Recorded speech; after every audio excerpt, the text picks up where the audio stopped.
அம்மா முக்கியமே சுவை பார்க்கலாமா?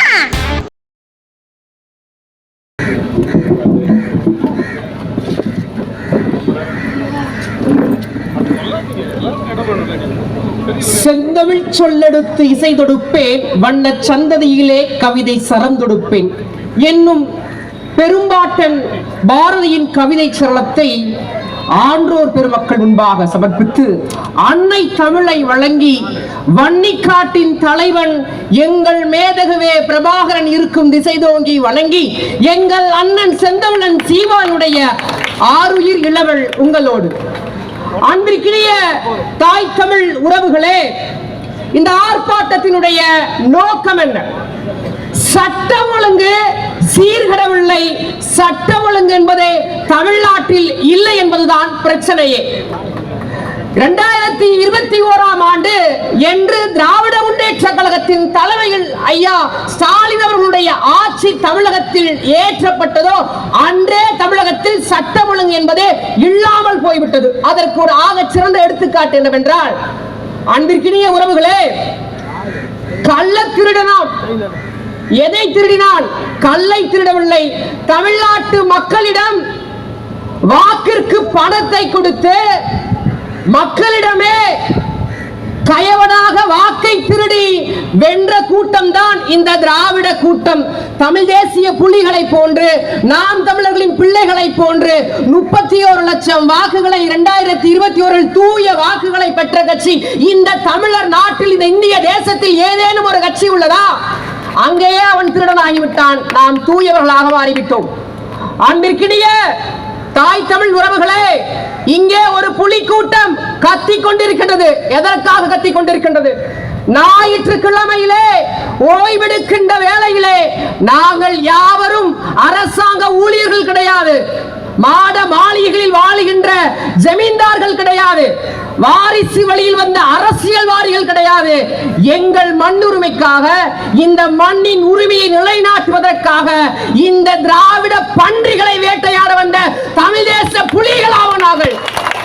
அன்பிற்கினிய தாய் தமிழ் உறவுகளே, தமிழ்நாட்டிலே சமீபத்திலே 2 மாதங்களுக்கு முன்பாக கள்ளச்சாராயத்தினால் 60க்கும் மேற்பட்ட அப்பாவி மக்கள் கொன்று குவிக்கப்பட்டார்கள்.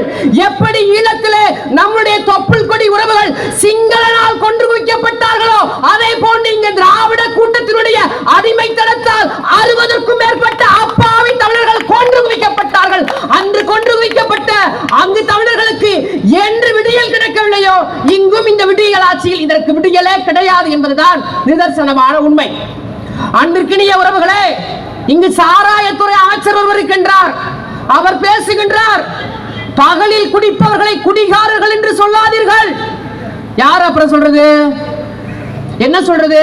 ராஜா வா, ராஜா வந்து உட்கார் ராஜா அப்படின்னு சாராயத்தை ஊத்தி கொடுக்கின்ற வெக்கங்கட்ட மானக்கட்ட இந்த திராவிட அரசாங்கம் இருக்கும் வரைக்கும் தமிழ்நாட்டில் சட்டம் ஒழுங்கு என்பது சரிவர செயல்பட வாய்ப்பே கிடையாது. அன்பிற்கினிய உறவுகளே, இன்று நேற்று அல்ல, திராவிட முன்னேற்ற கழகத்தின் வரலாற்றை எடுத்து பாருங்கள். திமுக எப்பொழுதெல்லாம் ஆட்சி பீடத்தில் இருக்கின்றதோ, ஐயா கருணாநிதியின் காலத்தில் இருந்து இன்று வரை, ஐயா மு.க. ஸ்டாலின் முதலமைச்சராக இருக்கும் இன்று வரை தமிழ்நாட்டிலே சட்டம் ஒழுங்கு சீர்கட்ட ஆட்சி என்றால் அது திமுகவின் ஆட்சி. அப்பட்டமாக சொல்கிறோம். ஐயா ஸ்டாலின் அவர்களே, நிர்வாக திறமையற்ற நீங்கள் ஏன் ஆட்சி விடத்தில் இருக்கிறீர்கள்? நிர்வாகத்தை நடத்த முடியாத நீங்கள் ஏன் ஆட்சி விடத்தில் இருந்து அப்பாவி மக்களுடைய வாழ்வாதாரத்தை சிதைத்துக் கொண்டிருக்கிறீர்கள்? அக்கா கனிமொழி அவர்கள் 2021 சட்டமன்ற எல்லா இடங்களிலுமே பிரச்சாரத்தில் ஒரு வார்த்தை கூறினார். தமிழ்நாட்டிலே இந்தியாவிலே அதிக விதவைகள் உள்ள ஒரே மாநிலம் தமிழ்நாடு என்று. இன்று அந்த நிலை மாறிவிட்டதா? அதை விட அந்த நிலையினுடைய அதிகரிப்பு எண்ணிக்கை இன்னும் சற்று அதிகரித்து விட்டது. அக்கா கனிமொழி அவர்களை பார்த்து கேட்கிறேன், நீங்கள் படித்தவர், பண்பாளர், ஒரு முனைவர், நீங்கள் இப்படி எல்லாம் பேசிவிட்டு அதே சாராய ஆலைகளை நடத்தி கொண்டிருக்கின்ற உங்கள் கட்சியில் இருக்கிறீர்களே, உங்களுக்கு வெட்கம் கிடையாதா? இன்று தமிழ்நாட்டில் எத்தனை இளம் விதவைகள் இருக்கின்றார்கள். கல்லூரிகளுக்கு முன்பாக சென்று பாருங்கள், பள்ளிக்கூடங்களுக்கு முன்பாக சென்று பாருங்கள். நான் ஒரு ஆசிரியர், ஆழ்ந்த வருத்தத்தோடு குறிப்பிடுகிறேன், என்னுடைய இளம் மாணவர்களை இந்த திராவிட அரசாங்கமானது தன்னுடைய தன்னுடைய சுயநல தேவைக்காக கஞ்சாவிற்கும் மதுவிற்கும் போதைக்கும் அடிமையாக்கி நம்முடைய இளம் தலைமுறையை சிதைத்துக் கொண்டிருக்கின்ற இந்த திராவிட மாடலுக்கு மீண்டும் மீண்டும் வாய்ப்பளித்து இந்த தமிழர் நாடு குட்டிச்சுவராகிவிட்டது தவிர எந்த சாதனை இந்த தமிழர் நாடு செய்துவிட்டது. ஒரு கட்சியினுடைய மாநில தலைவர், தேசிய கட்சியினுடைய மாநில தலைவருக்கே இங்க பாதுகாப்பு இல்லாத நிலைமை. நம்முடைய அண்ணன் செந்தமிழன் சீமானை எடுத்துக் கொள்ளுங்கள். தமிழ்நாட்டினுடைய அங்கீகரிக்கப்பட்ட ஒரு மாநில கட்சி, தமிழ்நாட்டினுடைய மூன்றாவது பெரிய கட்சி நம்முடைய அண்ணன் செந்தமிழன் சீமானுக்கு நீங்க சமீபத்தில் பார்த்திருக்கலாம், நாடாளுமன்ற தேர்தலுக்காக தமிழ்நாடு முழுவதும் பிரச்சாரம் மேற்கொண்டார். எந்த அளவு பாதுகாப்பு கொடுக்கப்பட்டது? இங்க இருக்கின்ற காவல்துறையினுடைய நிர்வாகம் சீரழித்து விட்டது. காவல்துறையுடைய அமைச்சர் அந்த பதவியிலிருந்து தகுதியற்றவராக இருக்கிறார். ஐயா கருணாநிதி ஆட்சி காலத்திலே மதுரையிலே கம்யூனிஸ்ட போராளி, பெண்ணிய போராளி அக்கா லீலாவதி அவர்கள் படுகொலை செய்யப்பட்டார். அதே கம்யூனிஸ்டுகள் அதே திமுகவில் 25 கோடிக்கு 20 கோடிக்கு கம்யூனிஸ்ட் சித்தாந்தத்தை அடகு வச்சு இன்னைக்கு தமிழ் தேசிய எதிர்த்து பேசிக்கிட்டு இருக்காங்க வெக்கங்கட்டு. இப்படிப்பட்ட நாங்கள் கார்ப்பரேட்டுகளுக்கு இந்த கம்யூனிஸ்ட்ல ஆயிட்டா இப்ப கார்ப்பரேட் வாதி ஆயிட்டோம். கம்யூனிஸ்ட் கட்சியினுடைய சித்தாந்தமே சிதைந்து விட்டது. இன்னும் தமிழ்நாட்டிலே ஆங்காங்கு ஒரு மூலைகளில் இருக்கின்ற கம்யூனிஸ்டவாதிகளே, உண்மையான கம்யூனிஸ்டுகள் நாங்கள் தான், உண்மையான கம்யூனிஸ்டுகள் பிரபாகரின் வாரிசுகள் நாங்கள் தான் என்பதை மறந்து விடாதீர்கள். இதோ இந்த கூட்டத்தை பாருங்கள். இப்பேற்பட்ட இளையோர் பட்டாளம் தமிழ்நாட்டில் எந்த ஒரு கட்சியாவது ஓட்டுக்கும் சூட்டுக்கும் காசு கொடுக்காமல் இப்படி ஒரு கூட்டத்தை கூட்ட தகுதி எந்த தலைவனுக்காவது உண்டா? எங்கள் அண்ணன் செந்தமிழன் சீமான் மட்டுமே தான் உண்டு. எங்கள் அண்ணன் செந்தமிழன் சீமான் இந்த கூட்டத்தில் பங்கேற்கவில்லை. அவர் விட்ட ஒரே அழைப்பை ஏற்று அவரின் தம்பிகள் நாங்கள் அணிபடை சூழ்ந்து விட்டோம், இனி தமிழர் படை என்றும் ஓயாது, எங்களை எப்படியாவது காயடித்து விடலாம் என்று இந்த திராவிட கூட்டம் முடிவு பண்ணிட்டு இருக்கான். அவனுக்கெல்லாம் எச்சரிக்கை மணியா சொல்கிறார். சீமான் தம்பியாக எச்சரிக்கை விடுகிறோம். எங்கள் அண்ணனை அவதூறை வைத்து காயடித்து விடலாம் என்று பார்த்தான், முடியல, பருப்பு வேகல. இப்ப எங்க கட்சியினுடைய இரண்டாம் கட்ட தலைவர்களை நோக்கி காய் நகர்த்துறான். எந்த பருப்பும் வேகாது. தமிழ் தேசியத்தினுடைய நாம் தமிழர் கட்சி பிள்ளைகள் மிகவும் தெளிவான சித்தாந்தவாதிகள். எங்களுக்கு எது நல்லது கெட்டது என்பதை எங்கள் அண்ணன் செந்தமிழன் சீமான் சரியாக இந்த படையை கப்பலின் தளபதியாக இருந்து எங்களின் தலைவனாக இருந்து வழிநடத்தி கொண்டிருக்கிறார். எங்கள் தலைவர் மேதகவே பிரபாகரன் அவர்கள் எங்களோடு ஆன்பாக இருந்து எங்களோடு இருந்து இன்றும் எங்களை வழிநடத்தி கொண்டிருக்கின்றார். நாங்கள் எவனுக்கும் பஞ்சாதவர்கள். உலகத்தில் இருக்கின்ற ஒட்டுமொத்த நாடுகளும், உலக வல்லாதிக்க நாடுகள் எல்லாம் எங்கள் தலைவனை எதிர்த்து போரிட்டது, ஆயுதங்களை ஏந்தி விரைந்தது. ஆனால் எவனுக்கும் அஞ்சாமல் நின்றான் அல்லவா? ஏனென்றால் அவன் சேர சோழ பாண்டியனின் வாரிசு எங்கள் அண்ணன்.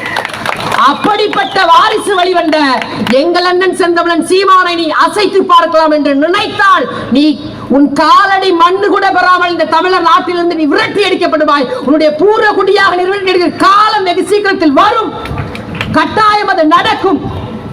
சட்டம் ஒழுங்கு சீரழிச்சு விட்டுட்டு சாராய கடைக்கும் டாஸ்மாக் கடைக்கும் ஆதரவா பேசிக்கிட்டு இருக்க ஒரு அமைச்சர் கூட்டம், எம்எல்ஏ கூட்டம், வெக்கம் கிடையாது, மானம் கிடையாது, ரோசம் கிடையாது. நீ வெக்கம் இல்லாமல் கொத்தடிமையா இருக்கலாம். ஏன்னா நீ பிறப்பே அடிமை பிறப்பு. நாங்கள் தூய தமிழ் தேசியவாதிகள், நாங்கள் புலி கூட்டத்தின் சிங்கங்கள், எவனுக்கும் அஞ்ச மாட்டோம்.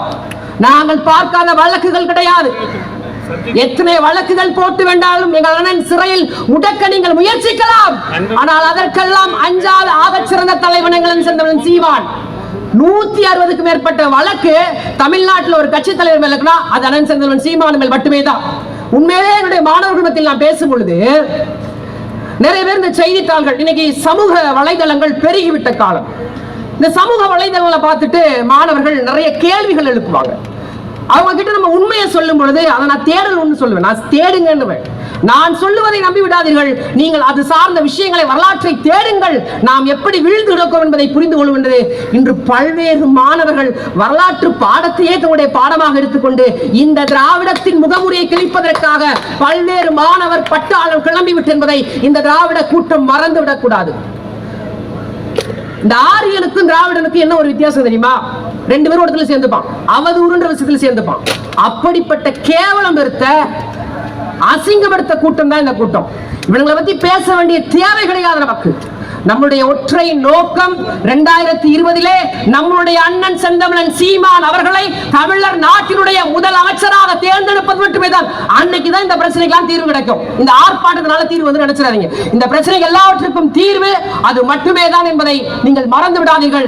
சட்டம் ஒழுங்கை நிலைநாட்ட வேண்டிய கடமையில் இருக்கின்ற ஐயா ஸ்டாலின் அவர்களை சீக்கிரமாக சட்டம் ஒழுங்கை நிலையிட்டு விடுங்கள். இல்லை என்றால் இதை போன்று பல்வேறு போராட்டங்கள் தமிழ்நாடு முழுவதும் வெடிக்கும் என்பதை மறந்து விடாதீர்கள். எச்சரிக்கையாக நாம் தமிழ் பிள்ளைகள் சொல்கிறோம்.